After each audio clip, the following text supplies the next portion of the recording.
Assalamu alaikum wa rahmatullahi wa barakatuh. Dear brothers and sisters and all listeners and viewers, may Allah's peace and blessings be upon you. Alhamdulillah, it's September now, and I know all schools, colleges, nurseries and universities, well, some universities has already opened, alhamdulillah. There's this great vibe, and even maktabs, madrasas, Dar al-Ulum has already opened, and there's this beautiful vibe of learning, alhamdulillah, which is great. Now, a few things as we head into this new year, new academic calendar, for parents, for everybody. In Islam, the purpose of education is to educate ourselves. That's the purpose of education, to learn manners, to learn ethics, to learn, life skills, and to most importantly know who Allah is and what Allah wants from us. And we see this is what Allah has made human beings noble. In order to achieve this nobility, we have to become the best. And who are they? Those who learn, and those who learn Islam first and foremost. So for any studies, either if your child is going to madrasa course or maktab, Islamic schools, or normal mainstream school or colleges, the most important thing is that we are making them good human beings. That's the purpose.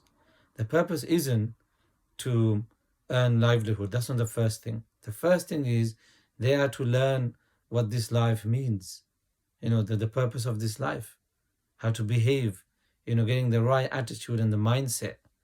If the mind is right, if the passion is there, then they will build anything. The purpose of education isn't, there's no guarantee if your child becomes, Hafiz is going to become the Imam of Haram.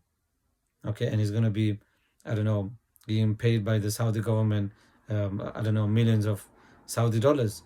There's no guarantee, if your child has a degree in economics or business, that they're going to become the next Bill Gates. There's no guarantee like that. In fact, if you look into the recent history, we see some of the best inventors had no formal degrees.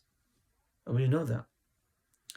And we see that there are many, many inventors who had degrees, who put everything together, and they made no money out of it. Right? Others took the credit, companies and other different corporations, they took the credit. And they spent, sleepless nights trying to invent that particular treatment or tool or tech piece, whatever that was. So the most important thing is we must not pressure our children with this thing that, oh, what job are you going to get? Or what's going to happen to your life? As though if they don't study, they're going to be on the streets. We can walk on our high streets and ask all the shop owners and all the different entrepreneurs, what degree have you got? Let's find out how many of them have business degrees or whatever, masters in economics. None of them. Most we know on our streets, and they are making a lot of money.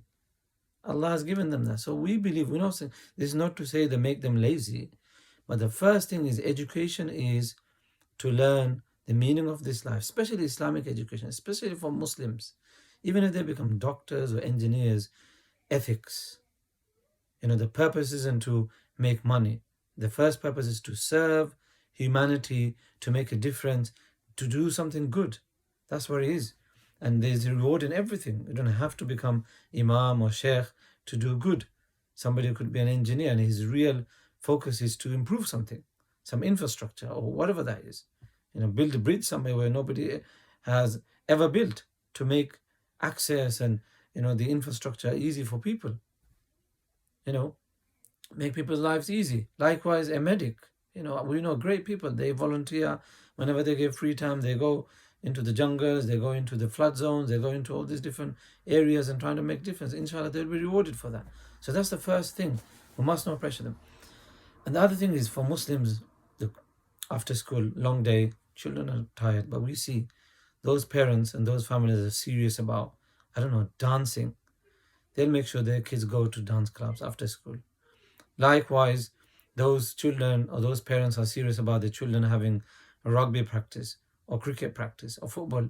They will take them. They'll come home, they'll get a chance. Sometimes they'll go straight to the trials. For Muslims, what's our first thing? They need to have contact with Allah. And how is that going to happen? And that's going to happen through Allah's book, Quran. and that's going to happen in Allah's house, masjid. So we need to make sure that, yeah, they're tired, let them have a little break. We make sure we take them to the masjid, and they have that connection. They have their spiritual touch. They learn Islam. They learn adab and akhlaq, morals and manners, our aqidah, our faith, our theology, our version of this life and the meaning of this life. And this is where we'll be doing our job, inshallah, and then we'll be preparing them for their life as well. And finally, make a realistic timetable for children.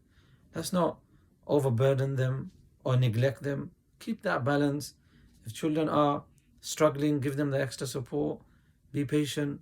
And those who are lazy, push them, make them active. Do something. Find some special extra tutors who can help them out. And then those who are exceptional, then use the young age is the best age. They're like sponge children.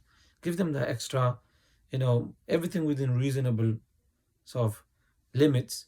And then inshallah we'll see. We'll leave the rest to Allah subhanahu wa ta'ala. Don't judge kids at the age of 7 and 8 and 10 and 11.